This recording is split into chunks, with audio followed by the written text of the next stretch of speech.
Kalau layu fusarium pakai apa Bang? Jadi untuk penyakit layu ya, karena untuk penyakit layu itu ada dua macam ya, ada layu bakteri, ada layu fusarium.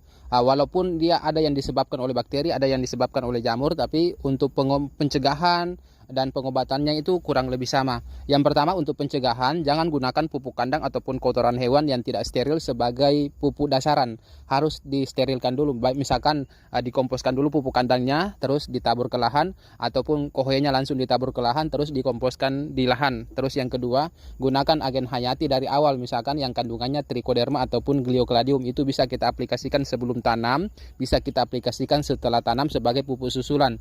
Terus bagaimana kalau misalkan tanaman kita ada yang terkena penyakit layu? Itu salah satunya ya gunakan fungisida ya.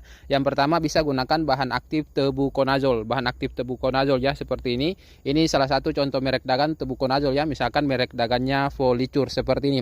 Ini kita semprotkan dan kita kocorkan. Semprotkannya itu secara menyeluruh ke tanaman cabai kita, baik yang terkena layu dan yang belum terkena layu, agar penyakit layunya itu tidak menyebar. Terus yang kedua, selain disemprotkan juga dikocorkan. Kalau tidak mampu kocorkan secara menyeluruh karena tanaman kita banyak, cukup yang terkena dan beberapa pohon di sekitaran yang terkena. Untuk dosisnya itu paling cuma 1 ml per liter ya. Dibuka aja di bagian dalamnya di sini. Ini akan ada beberapa lapisan ya. Untuk dosisnya silakan dilihat ya di kemasan. Yang pastinya kalau dosis itu baca di kemasan. Seperti ini ya, Folicur, bahan aktifnya tebuconazole.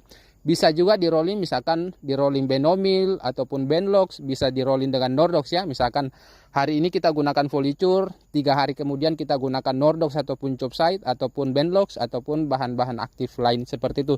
Bisa gunakan 2 ataupun 3 fungisida yang diaplikasikan secara rollingan yang sasarannya untuk penyakit layu. Oke, cukup sekian ya. Semoga bermanfaat. Misalkan mau gunakan Folicur ya, bisa cek di keranjang di bagian pojok kiri bawah.